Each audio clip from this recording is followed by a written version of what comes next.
feel free, if you guys are on social media, on Facebook, if you're not, you should be. But if you are, please share. You guys can do a watch party. And share with all of your friends so we can get the information out there, invite them to come join us and ask any questions. So you think we're okay to get started, Alex? So I can have you guys do some introductions. What do you think? Yeah, I'd probably give a few minutes. We see people still rolling in, but yeah, maybe just a fun way to begin. I don't know, what would be sort of an interesting thing? Maybe, I don't know, I feel like you guys always got a crazy story. Hagai, you want to give us a 60-second, maybe tell everyone what Access Networks did with the Nike stuff. That was amazing, and I think that was so awesome. Yeah, so we're so blessed to have Haley really take on the project and make sure that not only do we donate shoes, but we're actually donating shoes that were bought specifically, ordered specifically for a child based on their color preference, shoe size. Because you can't just show up with a bunch of shoes and say, here you go, local Boys and Girls Club, go distribute, figure out what fits who. You really have to do the survey first.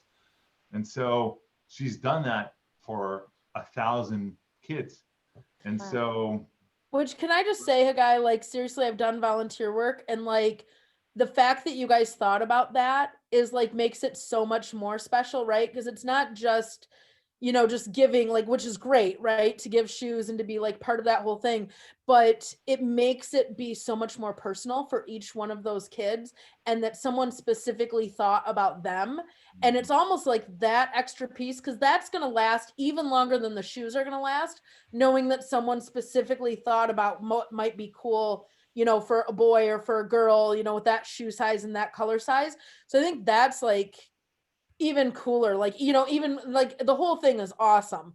But it was awesome that you guys took the time to do that, because it's so much easier, you know, for sometimes people to, you know, write the check, give the check, whatever, but to really put that thought in was really awesome. Yeah, so really everybody had, you know, a label, a post-it on the shoes that they were theirs, and the right size, the right style, and it's cool that we were able to do it. But you know, we're just scraping the iceberg there. There is the need is great. There's more work to be done. I think the next step, and something that I'd like to take on and is a much bigger project, is building networks for those locations. So here in San Fernando Valley, now the kids are not going to school. They're actually going to the Boys and Girls Club wanting to study, because some of them don't have internet at home or no ability to have help.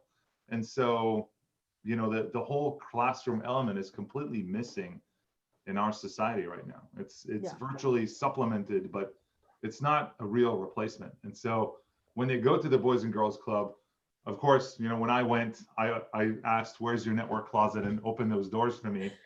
And you see, and immediately shut them, right? Right. They don't want to show it to you, no, because it's not, you know, we're not proud of our racks in the back rooms. And it's a 20-year-old network. These are switches that I sold when I got into the industry. And I say, hey, we have to change this, because they kept complaining about their Wi-Fi only available in certain areas. But if you look at the whole thing, you just see how neglected it is, to nobody's fault. You know, that it's about budgets and priorities. Yep. And there are other things, you know, when people don't have food, technology comes in later. Yeah. And so I think that's a great way for us to create impact, not just momentary, not just for the holiday, not just for the next 6 months when that child's wearing the shoes. You put a good network in there, they're going to enjoy it for the next decade. Yeah, and how cool for you guys to be able to use like your gifts and your talents, you know, of your team and of your crew, to be able to do something. And like you said, the impact is going to last like far longer than the shoes. It's going to last, like, kids are going to be able to apply for colleges or for scholarships or do their homework, or, you know, things that so many of us, like, every day we go to work and we take for granted. Like, we get frustrated, you know, with the internet, but like they don't even have access to any of that. So kudos to you guys. That's awesome. Thank you. Cool. So really quickly, just threw out a poll a couple minutes ago. Seems like most everyone's already filled it out. I just kind of wanted to know, how excited is everyone for 2021? Because 2020 was a rough year for a lot of us, and, you know, new year, new start. That's what this panel is going to be about. And, you know, we basically said, give us a score from 1 to 5, 1 being not excited, 5 being super excited. And most of you were saying 5, you know, a lot of 4s. and almost no one. So glad that, in general, people are psyched for this year. I know I am. Yeah. Cool. So we'll leave that open for another, minute or so. It seems like most people have filled it out by now. But Amanda, maybe we should jump on in. Perfect. Well, can you in the chat, Hagai, can you post in there like where people could get more information about your Nike program, or maybe we can add that afterwards, Alex? That's all wrapped up. But if you Okay. guys want to donate a network, and let's say we Okay. program it and get it done, we Cool. can always work on it. There's always ideas. But yeah, just find me on Twitter. Hagai Feiner. Perfect. Find a guy on Twitter, and he will show you pictures. It's pretty awesome. So yeah, let's get this kicked off. I'm super excited, you guys, to moderate, to introduce you to our awesome panelists. So let's start with Dana, because we haven't heard from her yet. So I'm excited for you guys to learn about Dana. She joins us from Texas and is going to tell you a little bit more about what she does. Yeah, thank you. So my husband actually founded DeVance Electronic Lifestyle back in 2002. And I joined him around 2007 just because he was basically an amazing one-man show pulling off the technology gig on his own with one technician. And he really needed some assistance to start growing. And so I came in and helped him sort of strategize over the years how to grow, and very quickly realized that there was a lot of things in this industry that I couldn't do. And so we basically started hiring really smart people, and we have surrounded ourselves by an amazing team now. And we operate mostly in the DFW area. We operate in both the residential and the commercial spaces. But we do have several clients who have brought us into their vacation homes outside of Texas, a couple of commercial projects outside of Texas. Hagai actually helped us with a large project we just wrapped up in Florida. So kudos to Access Networks and your team there. So basically, we're about treating people like family, and that extends first and foremost to our employees and our clients, but also to our vendors and trade partners. And we're very excited for 2021. Wonderful things on the horizon for DeVance Electronic Lifestyle for sure, and hopefully for the rest of you guys. Awesome. Thank you so much, Dana. I'm so excited to learn more about you and more about your business. She's a rock star on social too. I've seen her on a lot of social stuff, so we'll let you share all of your stuff at the end. Now our host, basically putting everything together, let's introduce Alex for a second. If you don't mind introducing yourself, Alex, and then we'll go back to Hagai. Cool. Thanks, Amanda. For those who don't know me, I'm Alex Capecelatro, founder, CEO of Josh AI. I'm calling from sunny Palm Springs, even though it's been rainy this morning. And part of this panel came about because I've just been part of some different discussions, some conversations on the app Clubhouse, where there's a lot of interesting discussion about where are we going as an industry? Is COVID making a long-term impact or a short impact? What's happening with health and wellness? What's happening with AI and voice control? We just finished up with CES. And just started thinking, how fun would it be to put together some really smart minds that represent just very different aspects of the industry, and chat with Hagai and Amanda, Dana, and just so happy to be here. So, I'll be coming at this from sort of the voice control, manufacturer, AI perspective, but also full disclosure, a number of us are involved with CEDIA pretty heavily on the board or previously on the board. And so while it's not the voice I'm speaking from, I definitely, am looking at the industry as a whole as a current board member with CEDIA. I'm still muted, aren't I, Alex? Sorry. Thank you so much for sharing, Alex. Hagai, why don't you tell us a little bit about you for those who don't know? I can't imagine nobody knows you. Everybody here has to know you. But for those of us that don't know you very well, why don't you share a little bit about you and what you're up to and your new adventures? Sure. So I previously was with CEDIA on the board. Have not been on the board since the beginning of 2018, really end of 2017, but still involved with CEDIA. Love this channel. I've had a lot of fun building my career in this channel. I'm very passionate about what we do. And, of course, one of Steve Jobs' mantras was eat your own dog food. Everything we're going to talk about today, I have in my house. We're building a new house, and a lot of those pieces are going to go in there. So Very excited to share with you what I see is coming. Recently transitioned from CEO at Access Networks to president at Access Networks. Bryce Nordstrand is now effectively running the business, and I am providing the vision and leadership involvement still on the executive team, but less so on the day-to-day. Although we're still in transition, so that's kind of, here and there. Background picture you see is Joshua Tree National Park. If I moved over, you'll see my truck. Just got this Super Duty with the Tremor package on it. And the goal is to go and see the beautiful United States on all of these sunny days. And so looking forward to this next chapter, plus another thing that's coming brewing, but I'll tell you about that when it's announced. And very grateful for all of you to have me here and have this discussion. Great. Well, thank you so very much. For those of you, I'll just give you a 2-second about me. My name's Amanda. I'm an integrator in Ada, Michigan. I own True Media with my husband, and we started in 2003 as well, Dana. So we kind of have a lot in common, more than what I thought. And I'm just super excited to be involved. I'm on the CEDIA board of directors with Alex as well. And I sit on the CEDIA certification commission. So hopefully you guys, if you haven't heard much about that, you'll hear about more of that coming up. There's a lot of really cool things brewing in the certification land. And I think, even on here attending, we've got some of my fellow commissioners from the CEDIA Certification Commission from all over the world. So yay. To get started, we thought we would talk you guys today about what we're excited about coming up into the new year. So I know I kind of sent off some questions, and for those of you who are attending, if questions pop up or you want to ask anyone a specific question or the group, feel free. I have the chat open, so I will do my best to get those interweaved in as well. So please, we want this to be really fun. We want it to be interactive, not formal, but more of a conversation. So feel free, jump in, send a chat. We'll do our best to get answers to all of those for you.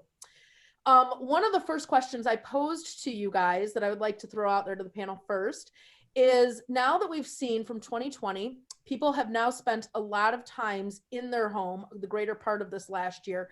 How do you see how they use their homes changing and the technology within those spaces changing going into the future?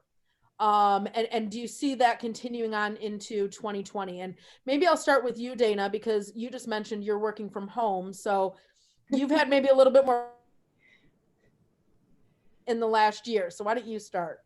Yeah, you got muted there for the last little bit, but I think I get the gist.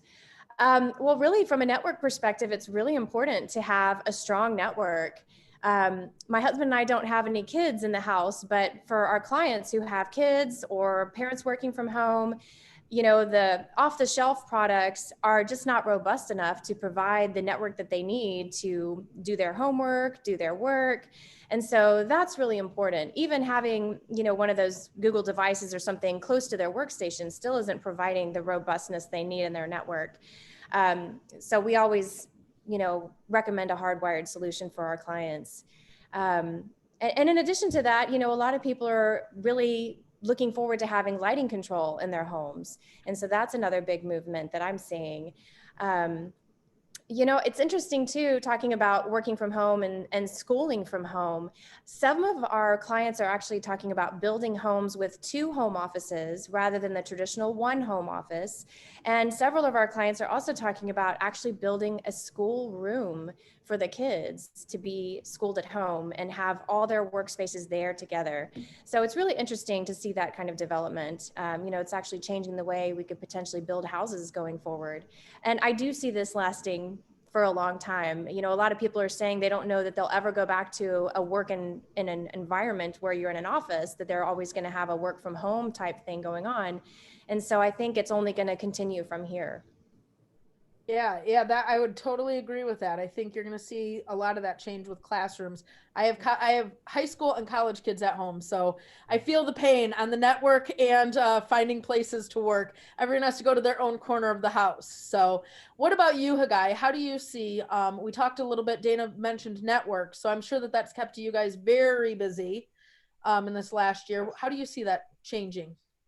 So, even I'll admit, even me, in our rental apartment now, we've had issues as soon as the pandemic became a thing, I tried to do, I think it was with you, Alex, I tried to do some panel or conversation, and I kept being cut out because I didn't have enough bandwidth for video out of the corner of our master bedroom, because I never planned for it, because we moved in, we threw this system in a closet downstairs, and I never took the time to actually focus on what the actual use case will be, and the use case has changed.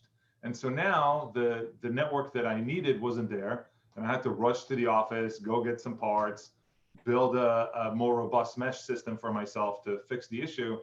And I think what you're seeing now, the last 12 months, or really the last 9 months, if you will, has been a wave of upgrades and trade-ins like we've never seen before.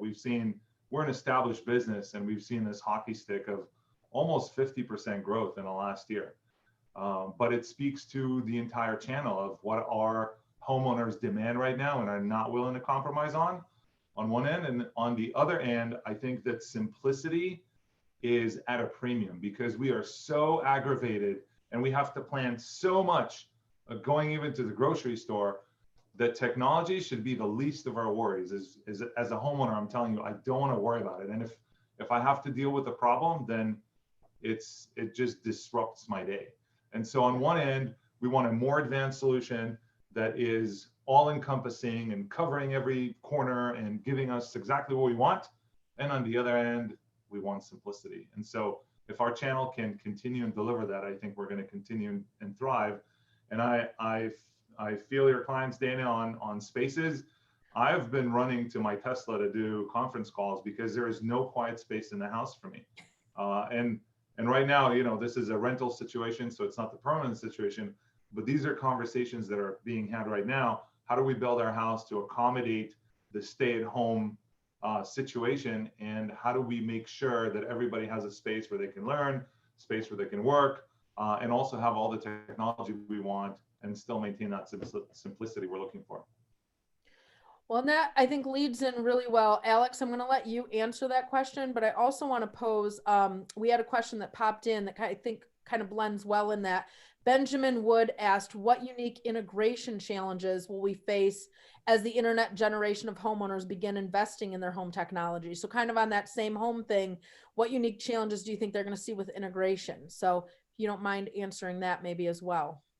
Yeah. So I actually want to have kind of a little bit of fun with this because I did set up the Zoom. I've got, the God privileges here. I just created a poll that I'm about to launch. Before I launch it, I want to set the ground rules, and then I'm going to talk while it's going on. I didn't want to do it to interrupt Hagai and Dana, but I'm happy to interrupt myself. So as I think about trends that we've been watching closely, I just put a bunch of these into a poll, and this is a poll where you can select multiple answers. So it's not limited to just one, but I don't want everyone just selecting everything. So give yourself a challenge of only selecting 2 or at most 3 of these trends. And when I start the poll, I'll start just kind of talking through some of these trends I'm excited about and some of the challenges as well. So the poll is now live, and I'll just kind of talk through this. So, some of the trends that we're seeing that we're excited about, I'll go in sort of just a random order.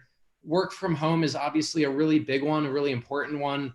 More of our clients are needing these quiet spaces or needing these Zoom type environments, or using a bedroom as their home office. I've got a bed right behind me. And so what do we as, custom integrators and manufacturers do to try to make the work from home environment better? And I'm going to go out on a limb and say, I do not think this is a short-term trend. I think work from home is going to stick with us for a very, very long time. I think it's potentially one of these irreversible changes that has been accelerated because of COVID, but it's really going to change the way that we live. The next one that is kind of a fun one is connected kitchen. Years ago, I was speaking on panels with GE and other folks about smart ovens, smart dishwashers, smart refrigerators. And I never really appreciated most of those devices until I was stuck at home and, like many of you, finally using my kitchen. Like, I'm not a big, cook. I don't spend a lot of time, in there. And now I've baked, cakes, and I've, put together all sorts of stuff. And if you're like me, where you're running 1,000,000 miles a minute, you've got a lot going on, you realize how easy it is to accidentally not turn the damn oven off. You know, I've certainly had that, and it makes me think when the oven's on, there should be a big bright red thing that says oven is on, you know, with like an automatic turn this thing off at 10 p.m. if I've not turned it off. But none of that exists, or at least most, you know, appliances don't have that. And I think the connected kitchen is an area that there's so much opportunity. There's already a lot of innovation that none of us are really installing yet. But the question is how much of this will last. Many of our clients are cooking maybe for the first time really in their life, but when everything gets back to normal, they're going to go back to restaurants. We're going to be taking out. We're going to be, you know, I think reverting back to our old ways. So I don't know how much of the, you know, connected kitchen will be important for all of our clients, but I think a portion of our clients won't be able to live without it. I think it's going to be that type of trend. Another one that I didn't put in the poll, but we've seen a big uptick in, is home security. As people are spending more time at home, you're realizing how vulnerable you are. We're seeing more security cameras going in, more automations. The house that I'm living in, for example, we had a car broken into in the driveway. And so we added motion sensors that turn on floodlights and, you know, just a number of things that can help mitigate this. And I'm hearing from integrators that we work with all over the country that security is becoming a much bigger opportunity. And it's something that I think we on the integrator side of things aren't always taking the lead with. We're sometimes integrating into the security system, but the opportunity to tie it into the sound system and the lighting system, you know, and if you're not home, being able to push alerts to you, there's so much really interesting stuff going on with the security side. A couple other ones just worth mentioning. I think it was Hagai who talked about simplicity. I think this is more important than ever. It's very common that we hear from people that their traditional control system is something that one or two people in the household even know how to use. But, you know, you'll have, you know, children or grandparents or guests that are over and you can't figure out, how do I turn on the game? How do I turn off the fireplace? How do I, you know, alarm the house, whatever it happens to be. And I think that's part of where voice comes in, part of where AI comes in. But a drive towards simplicity is something that I think we're seeing an increase in. And sort of the summary of a lot of the trends I'm seeing are this combination of work from home coupled with work and live from anywhere. The notion that people want to go and spend, you know, a month living on a beach town or in the mountains, you know, to go skiing, and their work is allowing for it. They don't have to be in their office anymore.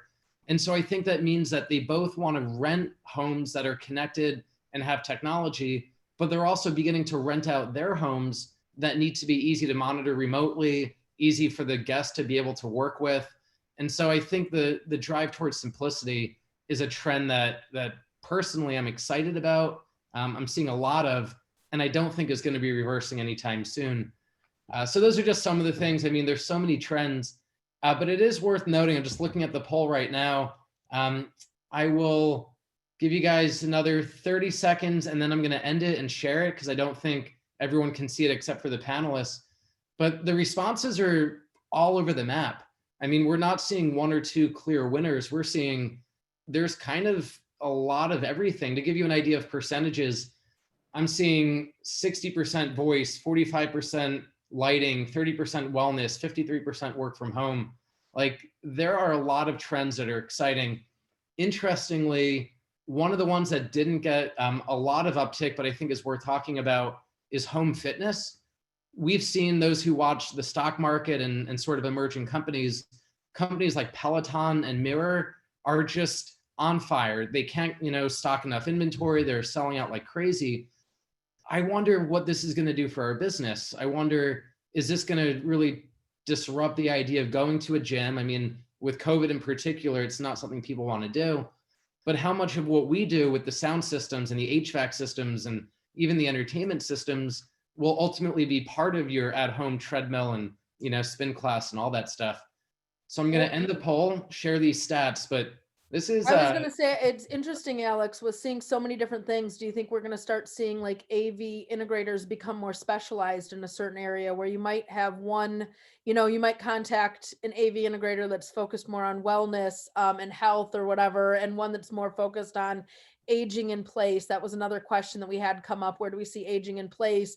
And maybe someone else, you know, who's who's focused on, you know, like lighting? Are we going to start seeing maybe a little bit of separation within our industry of like people following more in like their passion, or are we going to be expected to all be good at all of it? I mean, I think that's an interesting concept to think about as well. Yeah. What do you think, Dana? Yeah, I agree. And I saw too, one of the comments was if we were allowed to choose more than one item, you'd see a very different result. And I think that's definitely true. You know, speaking about the home fitness thing, with people being unable to go to gyms or unable to go out to the beaches, you know, and having to wear a mask everywhere you do go, you know, restaurants especially, and most of the restaurants being having to limit their capacity and things like that. Yeah, I think a lot of the things you put out there, the connected kitchen, I think is a huge one. I think once people start getting into the habit of cooking at home, they're going to continue that as well. And yeah, I definitely think that the home fitness thing is a huge part of it. You know, people buying the Pelotons and the mirrors and figuring out an area in their home where they can set that up. And I seem to think music is pretty important to have in those areas, and, you know, having a TV in that area as well as some, you know, lighting control and other things. And so I definitely think that integrators have opportunities in those spaces. Well, and I think I was reading the reviews on one of the mirror products, right? Because I think there's like 3 or 4 that have kind of come out, that fitness thing. And it was interesting because one of the comments that they made is the person that came out to install it, because they hired a professional to install, just like basically put it up against the wall or leaned it, you know, put it on the stand kind of thing. But they had no idea how to connect it. Right. To help them to be able to go through the process of connecting it to the internet. And then most of those devices are set up to connect Wi-Fi, right? And we all know streaming and things like that. So then it comes back to us on a network. So is someone going to return a product, right, that could maybe help them in their fitness because it can't connect because they don't have the network there. So I think that that's going to be interesting. What are your thoughts, Hagai? Where do you think the biggest trends? What are you most excited about on that list? So let me give you a list. This is really based on our budget at home, at the home we're building. If you were to guess the largest line item, like the biggest amount of money we're spending on X, what do you think we're spending our money on right now? In integration, in all of like the package that an integrator would sell. It's lighting. Lighting is my guess. Lighting. So we're gonna have a tunable lighting system, even with, you know, industry accommodation, what have you. It's a very expensive light item because there are a lot of cans in the walls and the ceilings. And I'm very excited about it because I got to see that in person, tunable lighting. I went to the Ketra showroom here in Beverly Hills about a year ago, maybe a little over, and they changed the scene and the mood in that room. And my brain was just like not processing. It takes you a little while to really get that. Whoa, we can do that. And then once it's one of those experiences, just like listening to an amazing 2-channel system, and you walk away with an unforgettable experience. Like if someone can build a sound stage in front of you, you're never going to forget that. And you're always going to want to, at some point, replicate it in your own home. And this is exactly what happened to me. And so that's the most expensive line item that we have. And you should have seen the battle, the electrician feeling like they were ousted because now they're no longer in charge of the lighting, and now they have to wire all their stuff to the Crestron panel. And, you know, that's a change order. And, you know, you really have to calm everybody down and say, hey, don't forget, I'm the client, right? This is what I want. I'm going to live in this house. This is what I need to be okay. Wellness, if it's water filtration, high focus for us. If it's the HVAC system and having ion filters in every unit, we're getting that in the home. We got it in all of our offices in February because we thought, hey, we got to clean up the air. We got to do our best to keep our team healthy. That actually paid off. We had a case in the office of someone who got COVID, didn't even know about it, and no one else got sick. I would say I can't necessarily attribute that to the HVAC system, but I know I've done my best. And all of that is helping our channel really thrive in this period, which is such a blessing to see so many happy integrators with more work than they know how to deal with. And at the same time, all of these new devices that are just flowing onto the home network and the challenges they bring along with them. There's a rowing machine. I don't know, I forget the name. I can look into our support calls, but there has been a real Wi-Fi issue with that product and our networks. I don't think it's our system. It's been systematically that brand new rowing machine thing. But, it's stuff that falls on us, on the integrator, and ultimately on Access Networks to go figure out, and we own it, right? We want to help figure it out. And that takes many steps. And the homeowner, the concept of DIY is getting really difficult when you have a whole new set of products coming into the house, be it a connected kitchen, be it a rowing machine, be it whatever it is the homeowner wants, because guess what? Their home is now their gym and their office and their school and, fill in the blank. Hagai, I'll just jump on that really quick. I think when you're talking about lighting and human-centric lighting and what that can do, it's so powerful. But what we often forget about, because we're used to seeing these manufacturer demos that are so siloed, so specific on one product. Once you get the fully integrated experience that's hitting every sense, one of the dealers here that's posting that Emmy with one button does this really well.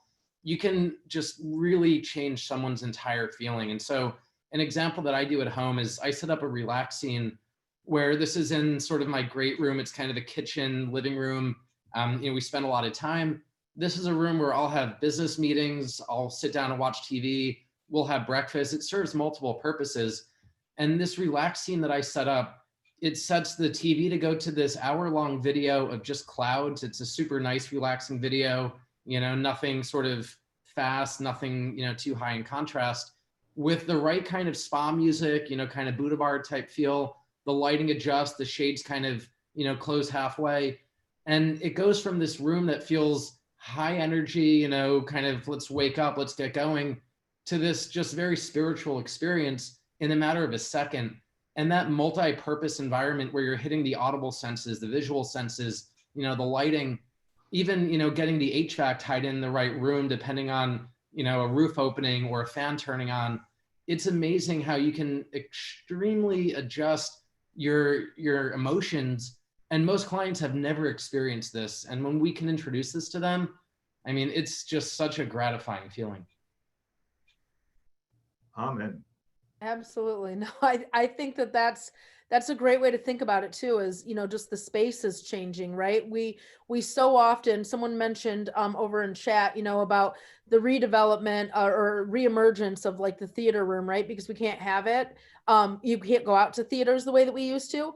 But one of the things that I would say is it's not just the dedicated theater room, but it's how can that space be used? How can it be used for a theater room when we want Friday night, movie night for the family?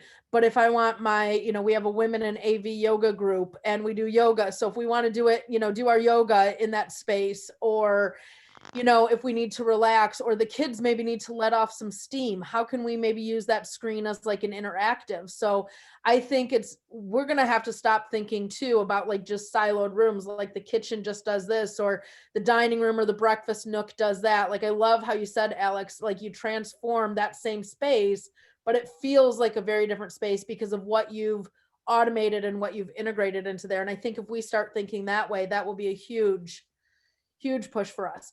Let's see. Somebody asked too, we've had a couple things on thoughts on aging in the home. So I don't know if anybody, that's been a hot topic. So maybe we want to hit on that for a second. That's come up a few times. Anyone want to share any thoughts on that?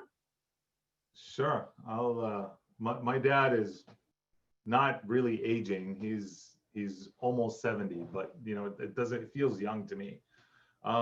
But he's kind of fortifying his home, if you will, preparing for the next few years. And technology is at a premium, wanting to be comfortable. If it's different products that will help him achieve that, and also planning what that looks like. How do I maintain my independence without needing you to be there with me all the time? And I think technology is going to be, paramount as we flow into that phase in his life. He's not there yet. Feels to me like he's very far from it. But when he does get there, you betcha that I'm going to do everything in my power to hook him up with every piece of technology that will help him remain independent. Because I've also seen my grandmother transition from home into a retirement community and really diminish there because she lost her liberties. And so I want to help my dad maintain his freedom so that I think it keeps you alive. I really think it does. And do you think the mindset changes so often? Like when I go to expo and stuff, I hear, people will say, well, the older people, maybe they don't like the technology. And now, at least on my end, what I'm seeing is, one, they have the budget to be able to have it, right? But two, they want to start learning. It is going to take them a little bit longer to learn how to use it or understand how to use it. So I find that they're wanting to like start it a little bit earlier, like even before they need it, start kind of playing around with it and the conveniences. What are you seeing in people's homes, Dana? Are you having any requests for aging?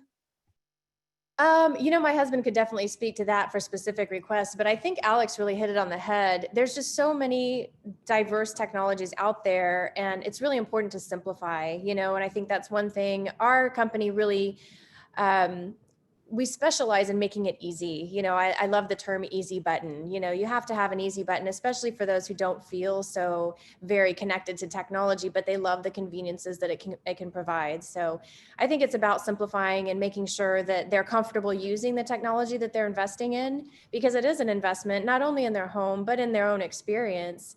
And, like Alex said, you transform a space via the music that you're playing or the lighting that the scene that you're setting with your lighting.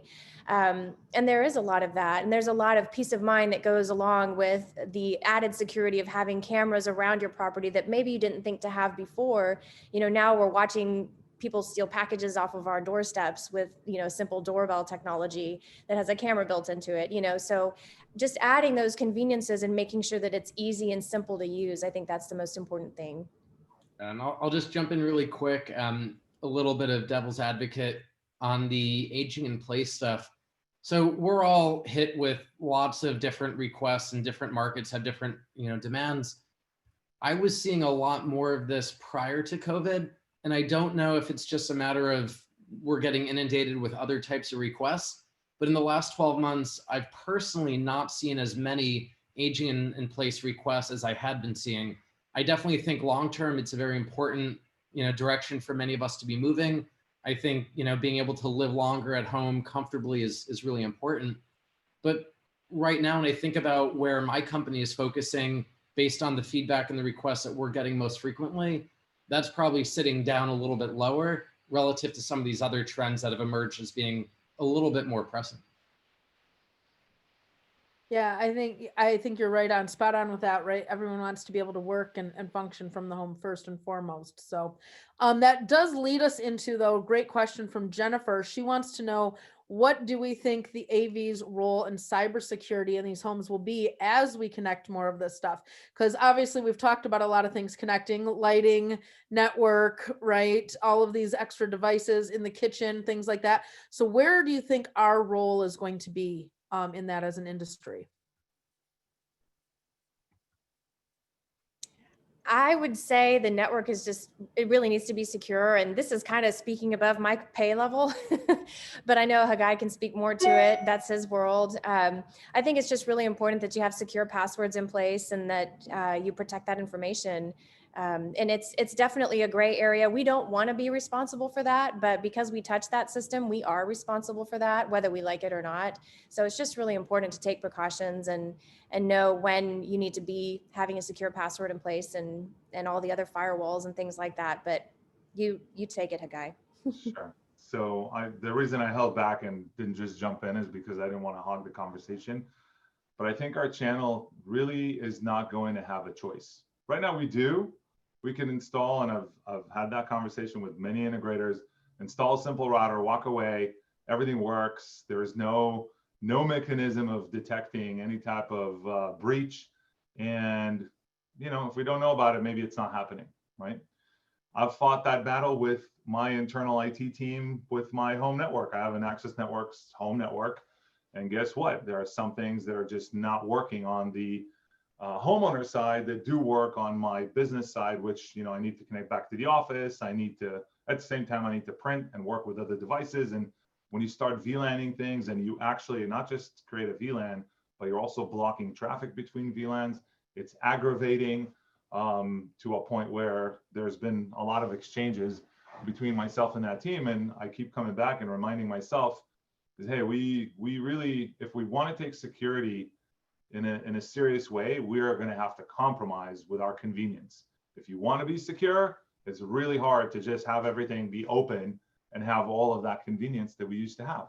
And so integrators that are ready to take that path, obviously it's something that we're doing and we're acting, but we're also getting a lot of pushback.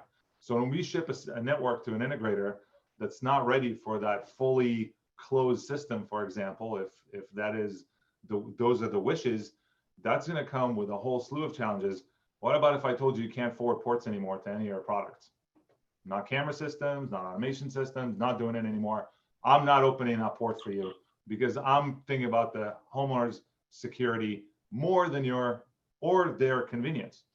Well, watch that battle start. So at some point, there's going to be an event that is big enough and is scary enough for us to rethink our strategy. And you'll see it maybe every now and then, SolarWinds. We see that happening. They get hacked. All the businesses that are attached to them get hacked. And who knows, we don't even know the extent of damage that came out of that breach. How does this affect integrators? One day, and an integrator told me this a few years ago, and he's absolutely right. One day there's going to be a lawsuit that's going to become national news that's going to involve one of our integrators. What did you install? How did this homeowner get breached? What photos were stolen? Whatever it is. And our industry will become a headline and not a good one. And so before that happens, Tony Robbins said that you will either make a move because you're inspired or you're desperate. I want us to be inspired to make a move, not desperate to make a move when that hits the headlines. And what's my cybersecurity policy now? I can tell you internally at Access Networks, this has been the hardest challenge within our business, is to establish a cybersecurity team that's dedicated to that specific discipline within the networking world. It's really difficult. It's hard to find people. It's hard to shift people around within the business and make it a priority. It's hard to implement because it involves difficulties and compromises and the give way of convenience to security. And so I think as an integration community, this is going to be probably one of the most difficult challenges we have coming up in the future, along with the massive amount of devices that are flowing into the homes now that we're all just staying at home. And that's my last speech. I'll just jump in. There's so many different directions here, but the first one I think is worth noting is, do you guys know the most common way that people get hacked? Is it through the network? Is it, through some, bad cameras, through some bad product? It will be a product that gets hacked, but that's, usually like with Hikvision a few years ago. I know a few people that had a bunch of camera systems hacked.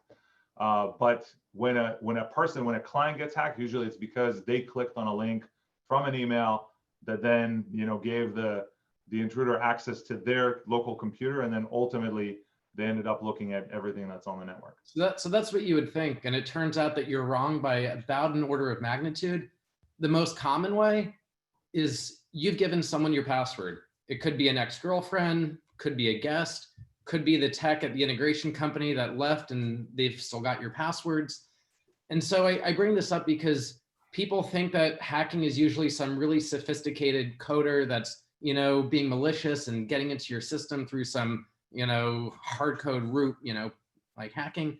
It's usually something really dumb. It's you have bad passwords, you've left it in, plain sight, you've given it to someone you shouldn't give it to. And so the number one thing that we tell everyone in terms of preventing, cybersecurity threats is enable two-factor auth, change your passwords frequently, and don't leave your passwords in plain sight, meaning text files on your computer, written on a sticky note next to your computer where your housekeeper walks through, your electrician walks through, who knows who's able to see it. I mean, that's usually what happens. That's honestly the most common way that people get hacked. But the thing that goes well beyond that, and this is some of what Hagai was getting at, you need to be really mindful what products you're putting in the home and what policies those companies are holding up to.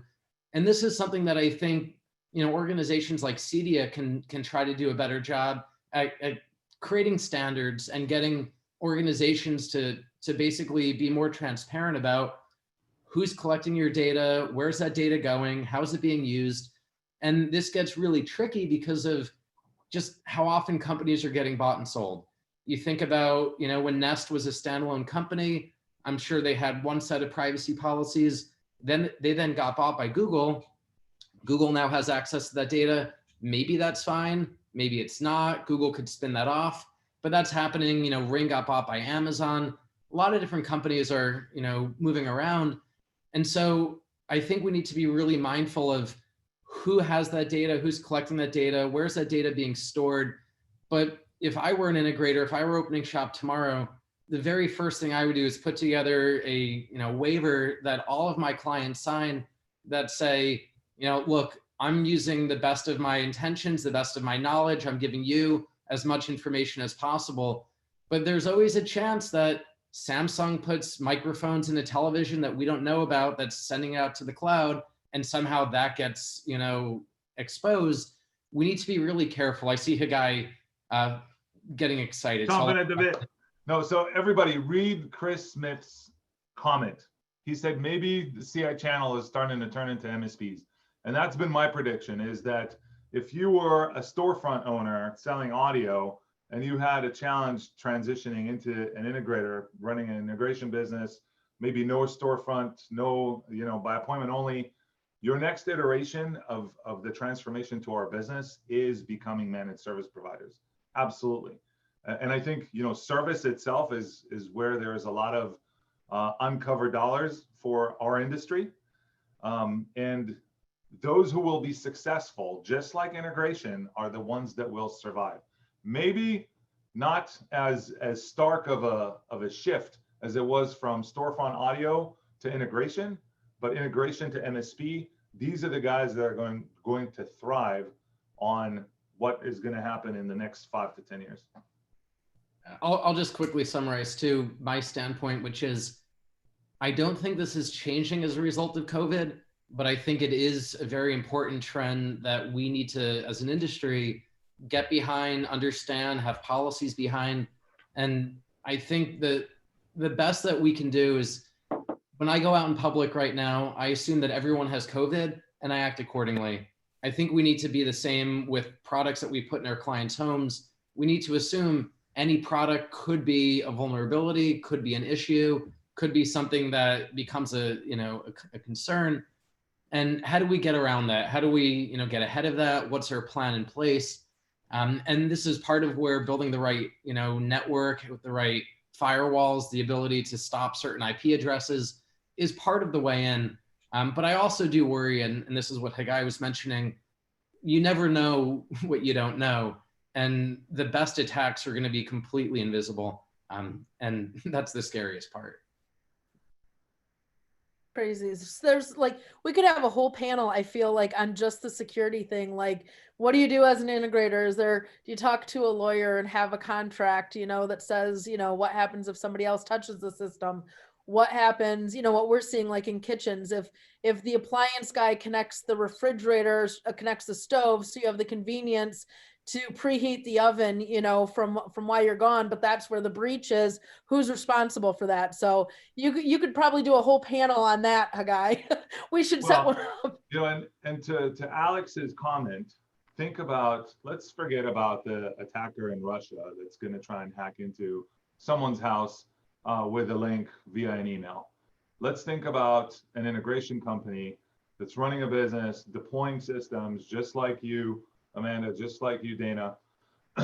And then what do you do when your lead programmer gets another job and leaves you? Or you get into some kind of conflict and they didn't get the raise that they wanted, and now they've left you high and dry, and they have access to every single client that you've ever configured, because they've configured those routers, firewalls. So there are solutions for it. It's not easy. It's hard to make that shift and go convert all these old systems and explain to clients why you do an upgrade, if it's firmware or complete hardware replacement.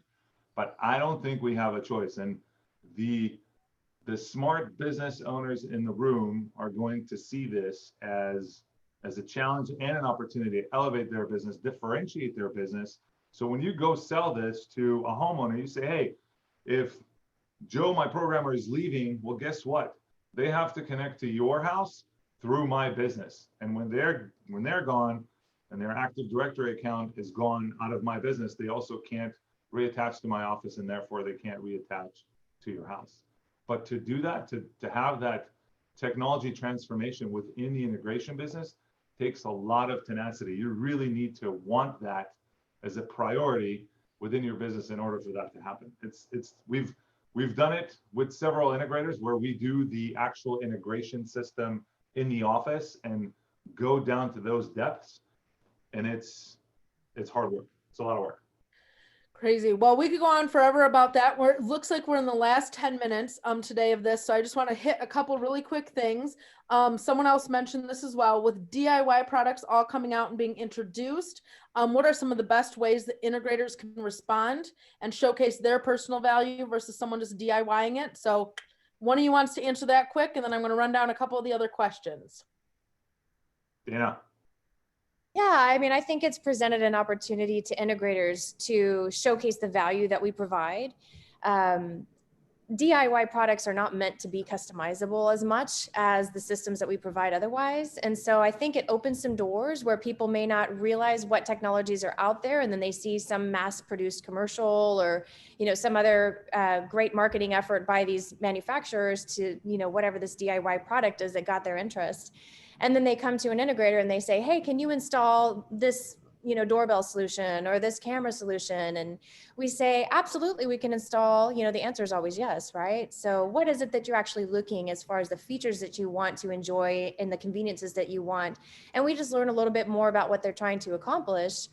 And we can suggest to them some better solutions that would be more fully integrated, more customizable, whereas those DIY products just don't have those capabilities. So I see that it's opened up the opportunity for us to create more value for our services as integrators, because at the end of the day, when they have a problem with that out of the box solution, they're going to call us anyway, even though all we did basically was plug and play the thing, just like what they could have done on their own, had they probably just had the confidence to do it, because it's DIY, it's meant to be simple, right? So they could have done it, but they chose us to do it. And so, then it puts that back on us to now service a product that there's no margin in, there's no customization available, so we try to sway them into a product that's going to be a little more meeting their needs. And it gives us an opportunity to show the intrinsic value of having an integrator who is your technology concierge or your technology expert, who will pick up the phone when you call and those kinds of things, so it's really more about the value of the integrators. Yeah, I'll just add really quick, agree with everything that Dana said. In addition to that, what I find is often really impactful when you talk to clients is it's not all about the product, right? Installing is only the beginning of the journey. It's that ongoing support, that ongoing maintenance, letting them know, look, everything's connected, everything's getting updates. This is unfortunately going to be a system that your TV is going to need to, get changed. Your apps are going to get changed. Things are going to evolve. And so they want to have a trusted partner that is an expert, that knows the latest and greatest, that can come in and service and do it in a way where, look, if they want to do that on their own, if they think they've got that skill set and the time they want to do it, why are they calling you? I mean, they should go that route. And that kind of leads to my second point, which is I'm never really a big fan of overselling what we do. And this is specific to what we do at Josh. I simply say, look, put Alexa in your home, use it for a week, and then call me. Every single time, they hate the other systems. They hate the other options. It's very clear where the deficiencies are with most DIY products. And I've seen this with lots of things. We had executives at big tech companies that I won't name, say I tried using, either the Apple Home app or the Google Home app or one of those apps. And, my response is always, look, if that is able to supply what you need, if you're happy with that solution, awesome. Then you're good. You don't need me. If you need something that's not able to provide, let us know. And we'll walk you through some options. And it's usually pretty evident that they come back to you saying, you're right. I like that the cost of that product's basically free, but it doesn't work, or it doesn't do what I need it to do, or I don't want to have to maintain it myself. They'll give you the solution. You don't need to bother trying to sell them for it, in my experience. Great point. Another really quick question that came in. Do you imagine the future of standards, or what do you imagine the future of standards integration will be? Amanda? Am I muted? No, but you can answer that, no? Oh, I can, but I'm the moderator. Did you want me to but answer it you're on too? the CDS standards committee, so go ahead. Yeah, I guess I could help answer that. No, with I think you got, thank you actually. No, with the certification commission. I mean, going in and we're trying to really get good standards for everything from the baseline all the way up. So those of you guys who haven't seen it, we just had a couple meetings this past week of the cabling and infrastructure technician. It is definitely the very entry level. But for those of you who've been involved with it before, is we focus so much on global. And I know that the review test didn't really necessarily focus on that as much. It was hard. And the book, they are getting some updates on that. But the actual exam and the wording, we really, like, we have people from the UK, we have people from Australia on there, lots and lots of hours, and trying to go ahead and make sure that we have a really global, this will be our first ANSI and ISO accredited certification.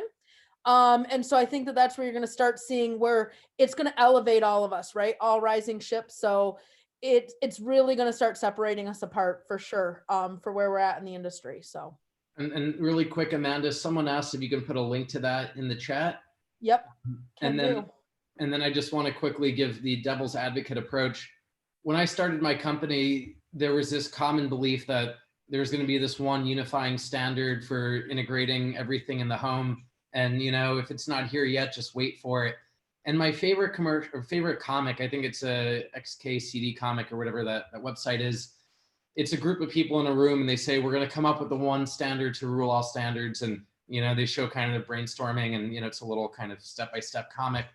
And, you know, the beginning, I think there were 10 different ways of doing things. And at the end, they say, you know, the result is now there are 11 different standards. And so my belief is we need to come up with policies. We need to come up with standards and certifications for certain things. But there are other things that I think are just not standardizable. I don't know what the right word is, but I think there are things that we're never going to see, you know, everything come together in one way. And that's okay. And that's part of what makes this industry work. It's why we're custom integrators. This is putting food on our table. The fact that there isn't one standard. If there was, it will just all work out of the box. And what are we here for? Not that I necessarily wanted to stay that way, but would you agree, Alex, that this is kind of why our industry is thriving? Because the integrator is probably the single trade in a home that has the most amount of products to deal with from different manufacturers. I've never met anyone that has more stuff. Like the HVAC guys are selling one manufacturer. The plumber has his piping from wherever, and you know, you can choose whatever valves you want. But the integrator has this monumental task of dealing with probably 50 or 60 different brands that we all want in our house to work together cohesively with no issues. Like, let's go to the moon. And we're also, I think, the ones that have the closest relationship with the clients, which at least on my perspective and my end has been a very interesting thing working with builders, right? You get the builders that are used to the other contractors just checking off their checklist, and they don't necessarily have to meet with the client as much, right? Like there's a code for how much airflow has to happen or how many electrical outlets, or, you know, like there's that standard. But for us as integrators, it's relational. We might use some of the same products, but we might use them in different ways in people's homes. So we have just, looks like 1 minute left. So I want to shoot you guys a really quick question. Tell me the two things just off the top of your head, two technologies that you are super excited about for 2021. So we'll give Alex, you can go first. What are your two most excited ones? Products, just rapid fire. And really quick, you went to send the standards thing. You sent it just to me. I think you want to send that to all the attendees. Oh, I will send it to everybody. Thank you. All right. So rapid fire. I'm not going to give technologies as much as solutions because these are things that I'm excited about. The first one is what I consider my easy button. You can use a Lutron Pico or whatever. I use my Josh Micro, but I have it where a single tap runs my start a meeting. It stops my music, it sets my lighting, it basically gets my room very easily configured for a Zoom call. And it's something that I think all of our clients would like to have. And we can offer that using whatever we want. It could be a Control4 interface, a Savant interface, a Crestron interface, doesn't really matter. We have the integration capability, and that's probably the one that I find most enjoyment out of, that I like using all the time. The other one, I guess, if I were just to kind of put something out there is, I'm trying not to just talk about my own stuff, but I live in the Josh world all the time. I just have to say, I think voice control in 2021 is going to be so radically different and better than we've ever seen in years past. I'm sorry to toot my own horn, but I know what's coming and it is so exciting. So I just have to say it. That's awesome. Okay, so Dana, what are the 2 things you're most excited about? Yeah, well, this could definitely be a whole conversation of its own as well. But I would say video conferencing solutions for the home. I think that's a big thing that's coming, and there's a lot of opportunity out there for that. Secondly, I guess, the world of 2-channel coming back, like you said, it really transforms a space to be able to escape into your favorite music. And so I think we're seeing a resurgence in that as well. So 2-channel and home video conferencing technologies. Perfect. Hagai? There is so much, it's really hard to pick. I'll pick one from a technology perspective. I'm really excited about our lighting system, as I mentioned before, and not just the lighting system itself, but the fact that it's going to get integrated into all the other things that we have. And then what I'm most excited about for 2021 is the fact that we've gone through a really rough year in 2020, also prosperous year for our industry. There are a lot of people out there that are suffering, a lot of industries that are having a hard time. I'm hoping that as a community, as a country, and as a world, we start coming out of it. And at the same time, that this focus and priority and meaningful interaction with the home is something that is here to stay, at least for the generation of consumers that we are dealing with for the next decade or 2. We are not, I'm telling you, I am not going to look at my house in the same way ever again after having to be confined to it for the last 9. So I'm really excited about all the opportunities that this is going to bring about and all the focus that our channel is going to have, because we've become kind of that center point of technology in the home. And hopefully we are not the 4th trade after mechanical, electrical, plumbing. Maybe we become the 1st trade. That's a big, audacious goal for our channel to have, and for CEDA to have for us for the future. So go do it. Great. 1st Awesome. trade. Well, so I will quick share my 2. Mine are very similar to yours, Hagai. One is lighting. For us, just the conversation has been amazing for lighting. So I'm super excited about that in this next year. And then the second one is, and I think it's something that's come out of this whole pandemic thing, is the relationships. I'm excited to see our channel. I think we're more educated than we've ever been before, right? We've taken this downtime to do these panel discussions, to do learning, certification, training, and like I've built stronger relationships, I think, with people in the industry. Like now I've got those extra people that like their passion is those other things that I can call, because I've gotten to know them so much better through this COVID thing. That I feel like I've got a much bigger resource of experts and stuff. So I think CEDA channel, the AV integrator channel, we're going to hit the ground running. And I think 2021 is going to be a huge year for us all. So thank you guys so much for joining. I don't know if Alex, if you have something that you want to say in closing, because you brought us all together. But I want to thank everybody out there that attended today. Thank you for your questions. Thanks for your time. I hope you all have a prosperous 2021. And I hope that we get another opportunity to do this again. Thank you, man. Thank you, Alex. Good to be Yes. here. Thank you guys all. This has been awesome. Super fun.